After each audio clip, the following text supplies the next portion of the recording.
থাকতে বাধ্য। জেলখানার মতো কারাগার, তার মধ্যে আমি বদ্ধ হয়ে আছি। এটা হচ্ছে প্রথম বোধ। প্রথমেই এটা বুঝতে পারা যায় না। যদি বুঝতে পারা যায় তাহলে বুঝতে হবে ভগবত করুণা।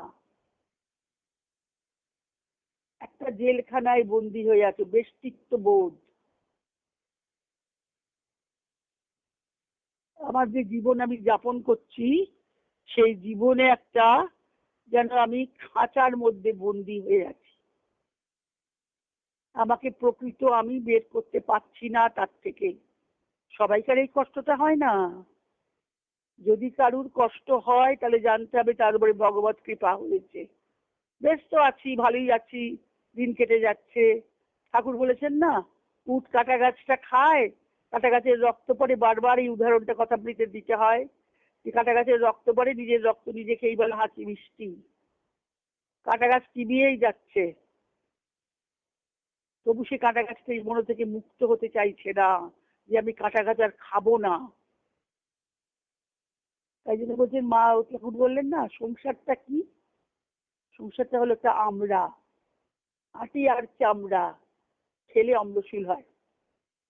যদি আমরা রম্বল করি নানা রকম গুড় টুর দিয়ে, চিনি টিনি দিয়ে, শুধু আমরা কেউ খেতে পারবে না। আমরা সংসারটা হলো একটা আমরা, আটি আর চামড়া।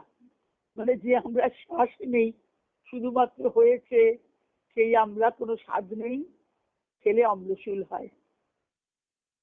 সংসারে কোনো শান্তি, আনন্দ, সুখ যদি কেউ পায়, সে কাঁটা গাছ চিবোনো উটের মতোই পাবে। যদি তার সেটা বিস্বাদ লাগে, যদি মনে হয় এটা আমাকে একটা ভেঙে রেখে, আমার খোলাটা ভাঙার জন্য আমার একটা চেষ্টা হয়, তখন কি হবে? তখন আমি খুঁজতে থাকবো, কার কাছে যাব, কার কাছে নিজেকে দেব। আমি নিজেকে যা ভেবে আসছি, নানা রকম জিনিস আমার জীবনে আসছে, এগুলো আমার দরকার নেই। আমি খাঁটি আমারটাকে আমি চিনতে চাই, খাঁটি আমিটাকে। সেই খাঁটি আমিটাকে